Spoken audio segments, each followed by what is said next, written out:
Thank you for joining us as we elevate the Black entrepreneur experience by interviewing CEOs, thought leaders, innovative thinkers, and Black entrepreneurs across the globe. I'm your host, Dr. Frances Richards. Are you an independent retail business owner that is ready to improve brand positioning, increase sales, and attract customers through proven merchandising, marketing, and sales strategies? You want to lean in and listen to the founder of Creative Visual Solutions, a retail sales coaching company. Welcome, Nichole Simms. Hi there. I've given our audience such a brief bio. Why don't you fill in the gaps and share with our audience what you want them to know about you and your business? Okay, great. Well, thank you for the great introduction.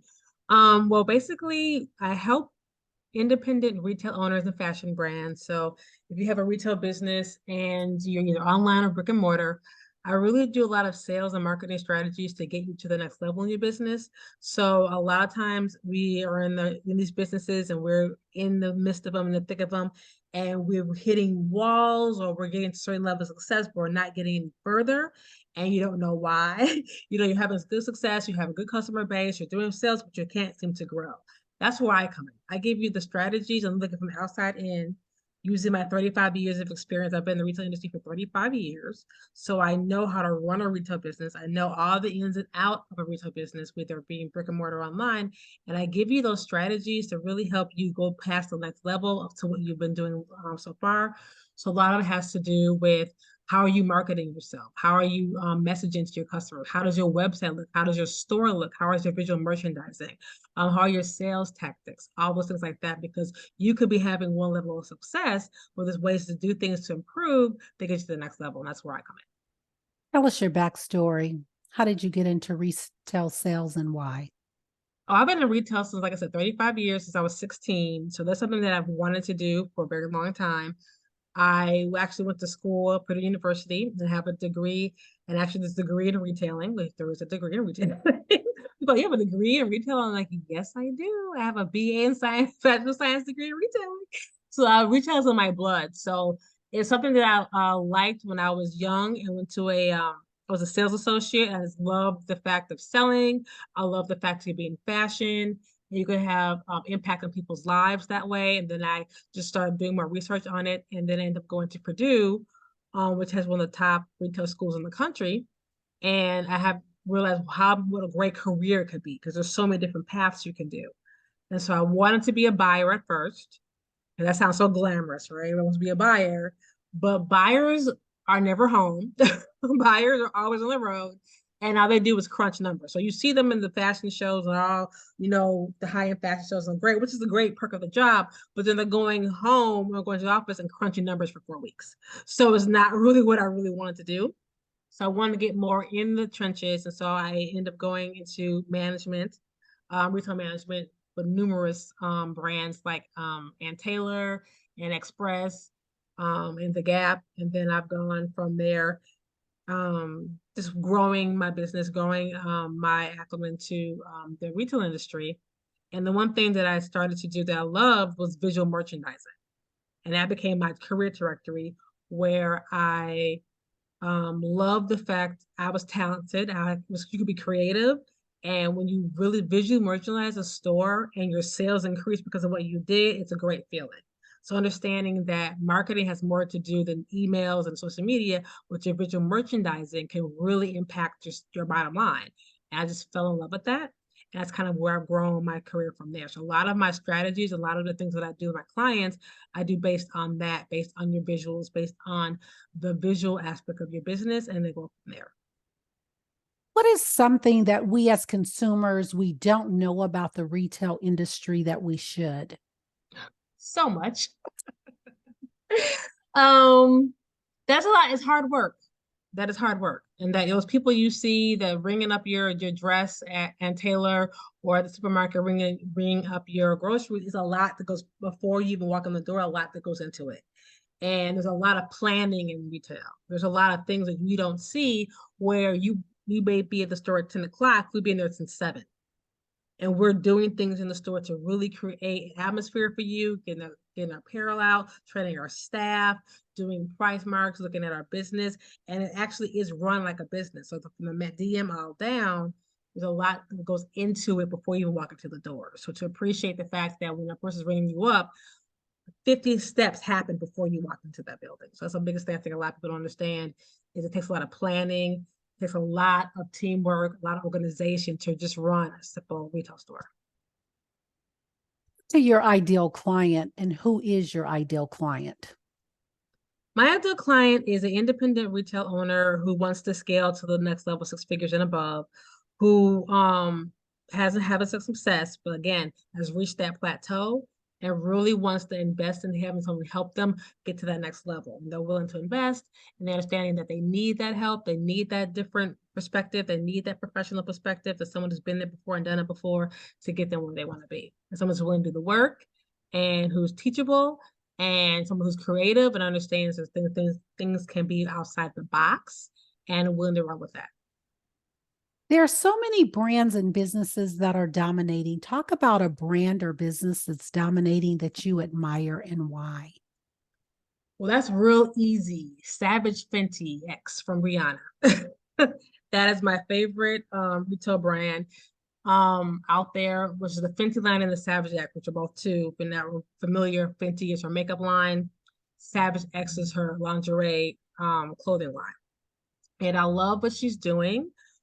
She's on top of all trends. She's on top of her customer. She really knows her customer. She really knows what they want. She really is unapologetic about her customer and who they are and what her brand stands for. And she's not afraid to market. Like everybody saw the Super Bowl, she pulled out her makeup compact, which I thought was brilliant. If you follow her on LinkedIn, she had I think it was the Friday before the Super Bowl, right before it, she had an assembly line of footballs being covered in all her different colors of foundation. I mean, it was just such brilliant to say, hey, I'm going to be there to really tie into her audience, her brand.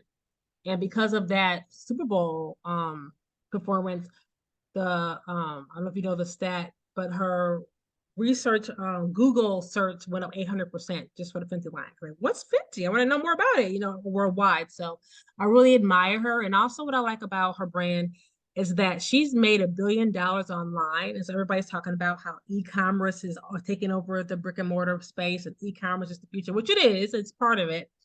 But she understands what I always believe is brick and mortar retail is not dead. It's very viable. And if a brand really wants to be successful and really wants to scale, they have to get physical. And for someone who made $1 billion online, now she has her own specialty stores of her Savage Fenty line. She opened her stores starting last year. She's gone brick and mortar. So she understands the importance of really getting in front of her customer and her client and building that brand recognition in the physical space. So she's proving my point that it doesn't make a difference how well you are online. To be truly successful and to grow, you have to go brick and mortar. So I just love her brand and everything that they do. Fill in the blank. Thank you, pandemic, because. Ooh. Thank you, pandemic, because you allowed a lot of people like me who've been in the rat race of corporate America to look at themselves and value their gifts and talents and go out on their own and take the courage, the force us take the courage to step out on our own and know that instead of building someone else's dream, we could be building our own. So a lot of us probably wouldn't be doing that right now. I know I probably wouldn't be doing that right now if I didn't get laid off because of COVID. So that I started my business, but it was part-time. But then COVID kind of made me you know what, I need to take this more seriously because I have to. And it gave me the courage to step forward. So I think that's the one thing that came out of it. Nichole, what is your zone of genius? Creativity. I'm a very creative person. And my way of seeing things others do not see. That's what makes me really good at my job. I can go into anyone's store, anyone's website, any business and look at it, take a view and see what's opportunities you can build upon and opportunities that you need to change and then create a plan to implement that. So that's my zone of genius, to be able to see things other people don't see and find creative solutions to fix the problem or to build on what's working. I want you to have a monologue. I want you to name this person, living or not, and they've inspired you so much. Who is that person and what are you saying to that person? That's an interesting question.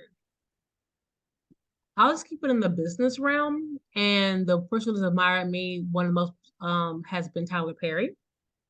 He has admired me as from knowing his entire story the way I do, where he came from, where he is now, being literally a self-made billionaire against all the odds in an industry that really doesn't want him there. And so I really admire the fact that he didn't care and that he was willing to be uncomfortable and do whatever he needed to do to get his dream forward. And that one of the biggest things about him, I admire that he also gives back. He is the first one to hire a Black African American actress is not working, actress not working, and he continues to hire them. So you watch any of his movies, any of his plays, any of his TV shows are the same people, right? He hires the same people. How he took care of Cicely Tyson and giving her respect. So he has no problem giving back to the community that he knows brought him where he is, and he commands the respect. He's brilliant, he's creative, and he knows it, and he doesn't apologize for it. So I really admire him for his story and being a businessman and making himself who he is today against, like I said, any industry that didn't want him there, that made fun of him, that ridiculed him, now that praises him. Let's talk about becoming Nichole Simms. How did you become? Hmm. I would say through my journey of all those different things I had to go through my life. Only child, so that brings its own challenges within itself, blessings as well as challenges. Because you see the world obviously differently than most of your friends because they have siblings, so they have to share things and they have different ways of viewing the world. Where I was just me and my parents my whole life, and shaping that and being the kind of person where I was shy. I didn't speak my mind. I was kind of a pushover. Um, to being a person who will speak her mind, who will ask questions, because you've learned that you have to respect yourself first and speaking your mind and asking questions and being really inquisitive and not allowing people to talk to you in kind of way comes from respecting yourself. I had to learn that early on in my teen and early 20s. So that's have become the person that I am inquisitive. I will ask you questions. I don't take things for face value. I will challenge you. But I also have to do it respectfully because I was raised right to be respectful to people and to honor people's different opinions, but also have opinions of my own, not be afraid to express them. So that's the journey that person I've become is someone who speaks their mind, someone who has compassion for people. Because I was shown little compassion in school. I was bullied. So I understand how that feels when someone feels that they have no one to talk to, they're alone.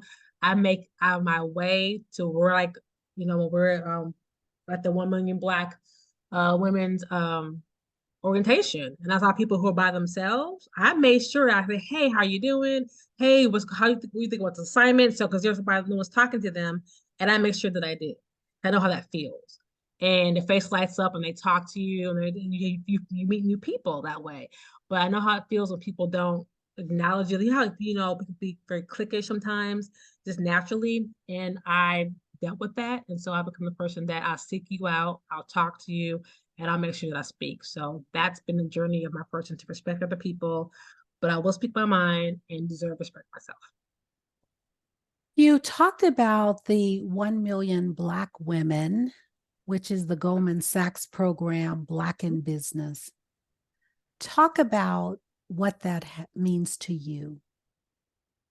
It's a great honor when I got the acceptance email. I'm like, oh my goodness, I'm going, it's going to be great because of just the name itself, Goldman Sachs. You know what it stands for. It's just so prestigious.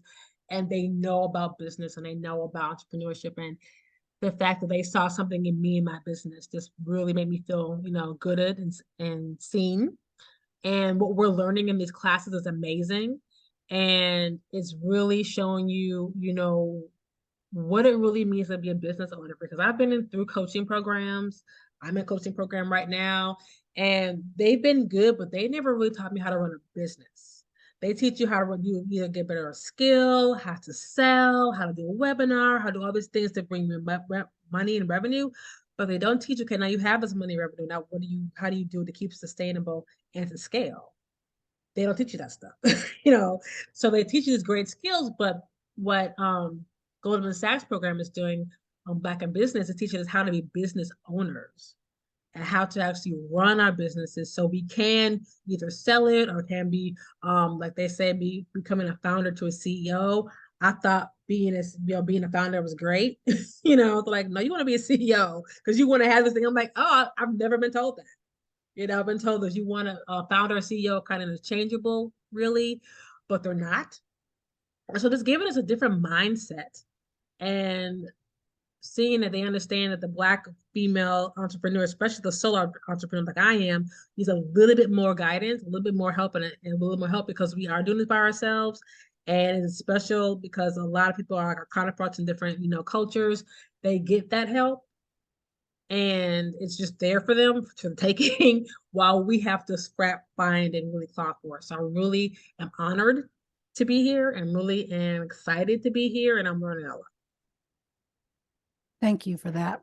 The best advice you were ever given? To give yourself grace, because I'm very hard on myself. And so I internalize failures. It's like, no, you are not the failure. You just failed at that moment in time. And to give yourself grace, because one thing, if you ever, and listeners are actually coming from a 9-to-5 or corporate becoming a business owner, the mindset is completely different. And we're taught from really high school all the way up through college to work for someone. And everything is to be an employee, whether you're a CEO or not, you're still working for someone if you work for a corporation. But to be your business owner is a total flip and pivot. And the things that made you a rock star at your 9-to-5, not necessarily going to be things that make you a rock star as a business owner. And I had to learn that. And that was very hard for me because I could like put my head down and do something and I'm getting those results. But as a business owner, I'm like, well, why don't that work the way it really works? Because it's different. And it's like, okay, so give yourself grace. Is going to be a learning curve that I'm still on, but I've gotten better. And understanding that your talents are still there and your gifts are still there, but how you use them, implement them in your business will be different. And it will not automatically just click right away. It will take time to give yourself grace, to give yourself that time, and then keep going forward, and then don't give up because it will succeed eventually. Let's pivot to an attitude of gratitude. And I want you to have a thank fest. So have at it. Thank fest in terms of? You're thanking situations, people, whatever. So take it away. Thanking my parents, first and foremost, because I would not be here without them. They were the biggest supporters of my entire life. Financially, spiritually, emotionally, just thank my parents. Thank my friends. I had some really good friends in my life who were supportive throughout my whole entire life. Some people I've been friends with for 20-something years. One of my friends I've been friends with for 30-something years. So we've been friends a very long time. And so thankful for her being there. Thankful for some of my friends who are male friends for the male perspective. I think a lot of my pastors that I've had throughout the whole years who poured into me and has strengthened me as a Christian, and strengthened me as my belief system. I think people that I've worked with who were not so great bosses, but taught me some great lessons along the way, and some fantastic bosses who really took it under their wing and really made concessions for me and paved the way for me. So I thank for all those people with that. I think the coaches that I've had, I've learned something, these coaching program that I've had. I've learned some things about myself, about business, about how to sell, about how to run certain things. So I think thankful for all of that. I'm thankful for having a church home that I can go to, that, when things are going crazy, I can come in and recenter myself. Is really, really a blessing to me. So yeah. What is the best decision you've made as a leader?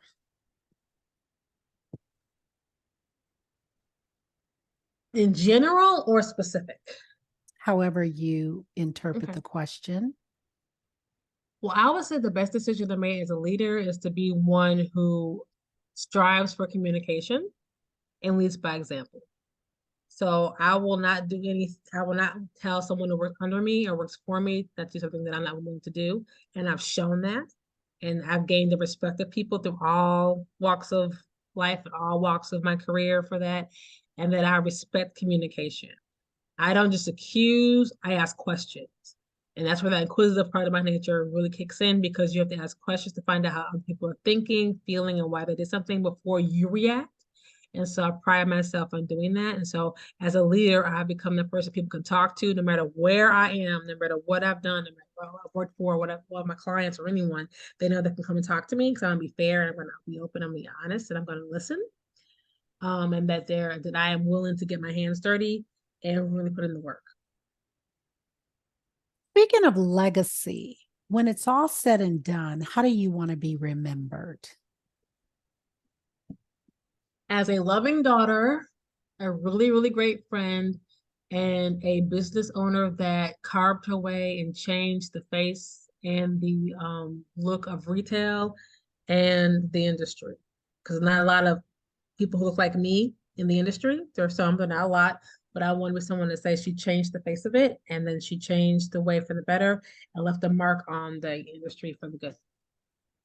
Nichole, if you lost everything and you had to rebuild in 30 days, how would you rebuild and in what industry and why? Hmm,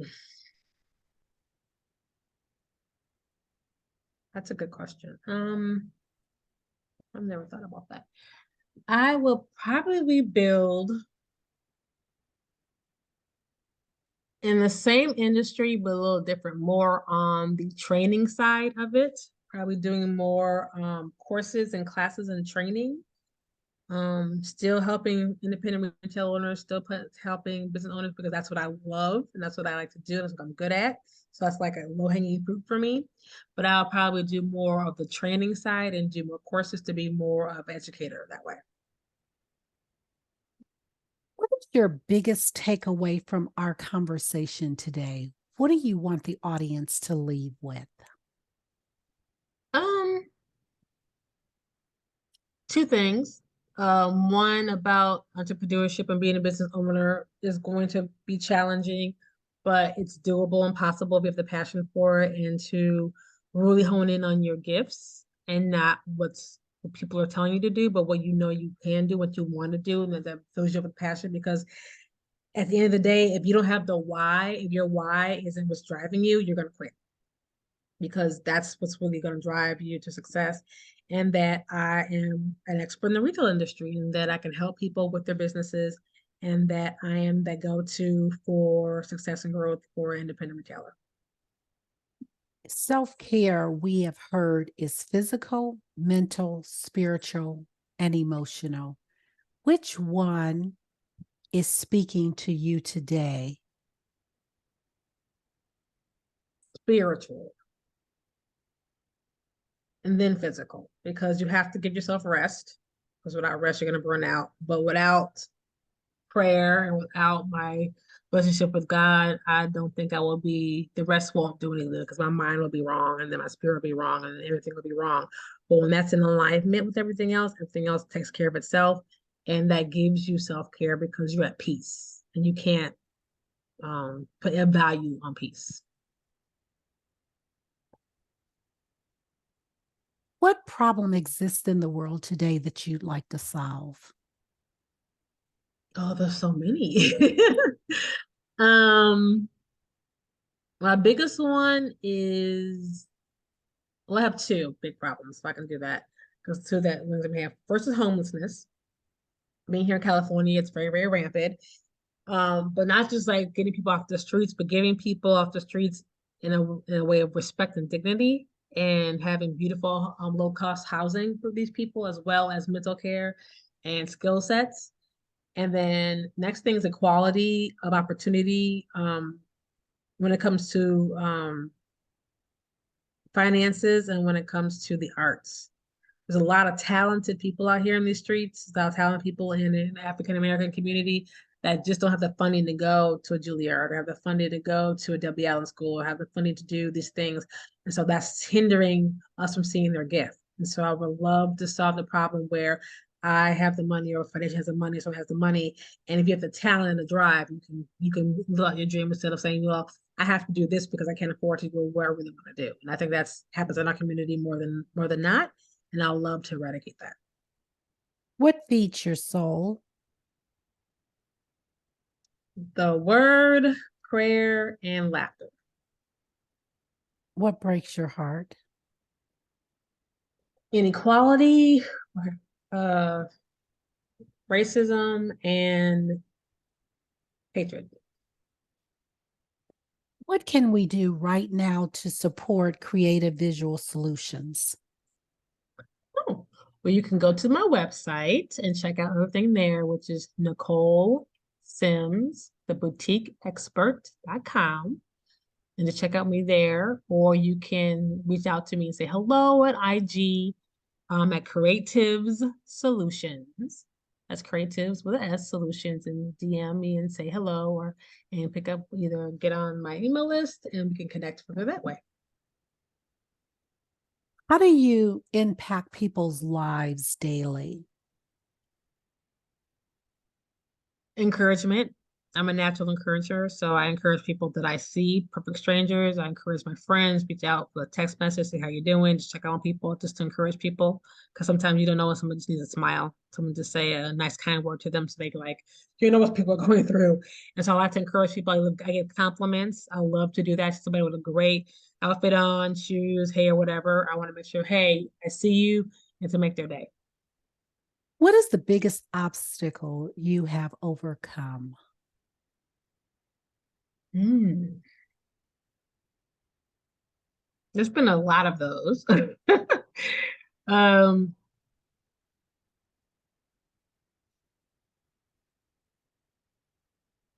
yeah, there's so many of those. I would just say right now, just put it in perspective.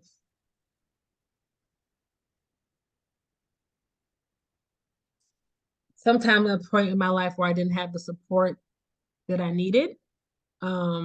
My parents were there, but I moved out of the house at 18. So my parents are in Wisconsin and I moved all over the country. So I haven't been home since I left.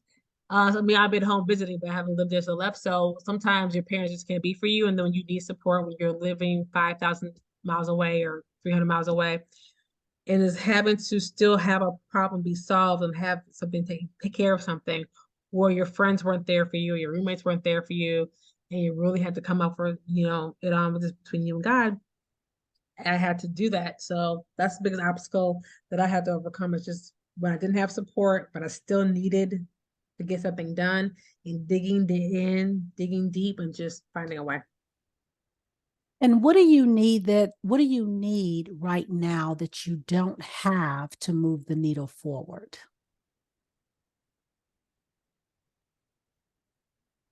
Um, I actually have what I need to move for. I just have to move it. So I actually, when I think about that, like I have resources, I have guidance, I have direction. I just have to utilize it correctly to move the needle forward.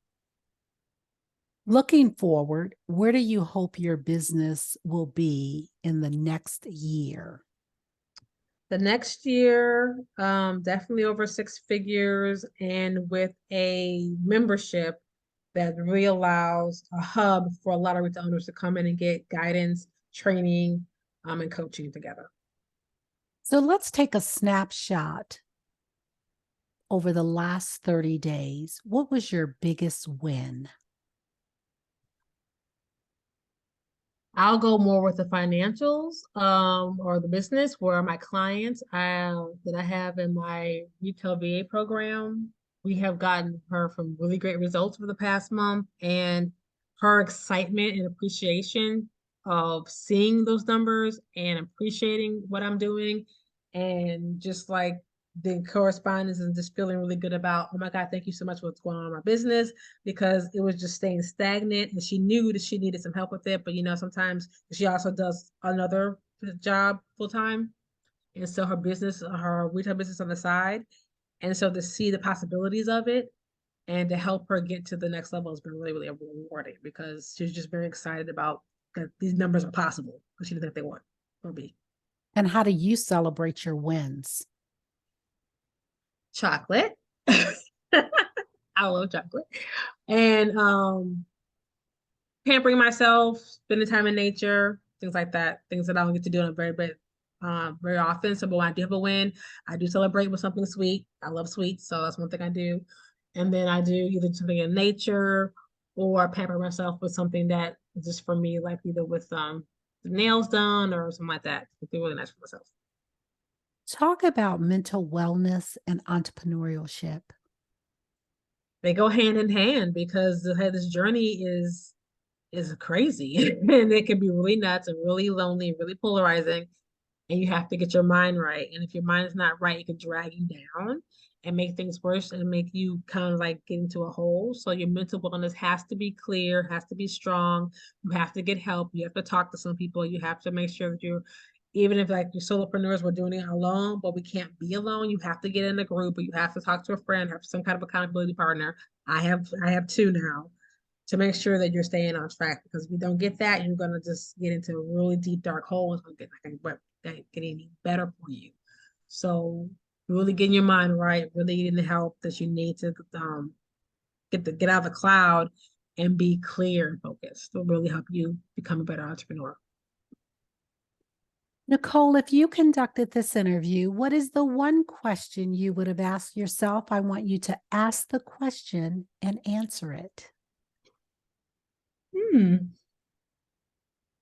I probably would have asked myself, so why you, what makes you so special when it comes to what you do in your business? Why should a business owner or owner go to you to help them with business and help them see results?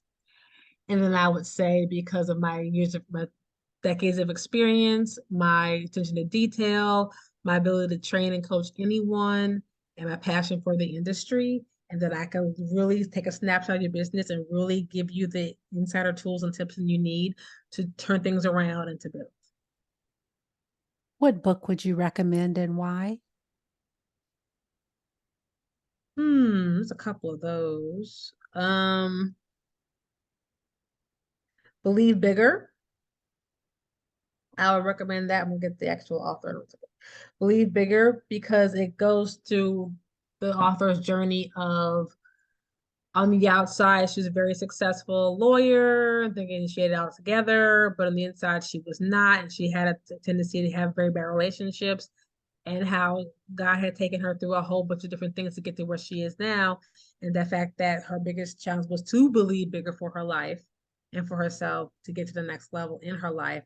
And that she had to overcome challenges by believing in herself more than anything else. And that was the key to success. And I believe that author is it Marshawn Evans Yes. Yes. Daniels. Yes. Okay, so we just want to shout out to that book, Believe Bigger. We've come to the part of our interview, and it's called Rapid Round of Fun. And I'm going to Okay. give you a series of questions, and I'd like you to give me very quick answers. If Okay. there's something you desire not to answer, feel free to say pass. Are you ready for the Rapid Round of Fun? Sure. Your ideal car, Porsche Cayenne SUV. your comfort food, Pizza. the last movie you saw, John Wick 4. your first job, Burger King. you relax doing what? Watching movies on the couch. Your favorite singer or rapper, Favorite singer is Whitney Houston, and favorite rapper is Tupac. your favorite dance song, Oh, I have too many of those. You could say Remember the Time by Michael Jackson. what food you eat every week, no matter what, Frozen waffles. work out or hit the couch. A little bit of both. But yeah, a little bit of both. I'd rather hit the couch though, but I need to work out. Nichole Simms, thank you so much for joining us on Black Entrepreneur Experience Podcast. Before we let you go, share with our audience the best way for them to connect with you and to do business with you. And feel free to leave all your social media handles. Sure. So the best way to contact me is through my website, which again is Nichole, Nichole, Simms, Simms, theboutiqueexpert.com. Another great way to reach out to me is through Instagram, which is what I'm on mostly, which is Creatives Solutions. And my email is Nichole Simms at creativevisualsolutions.com. Thank you, Nichole. That's a wrap. Thank you. It was a pleasure.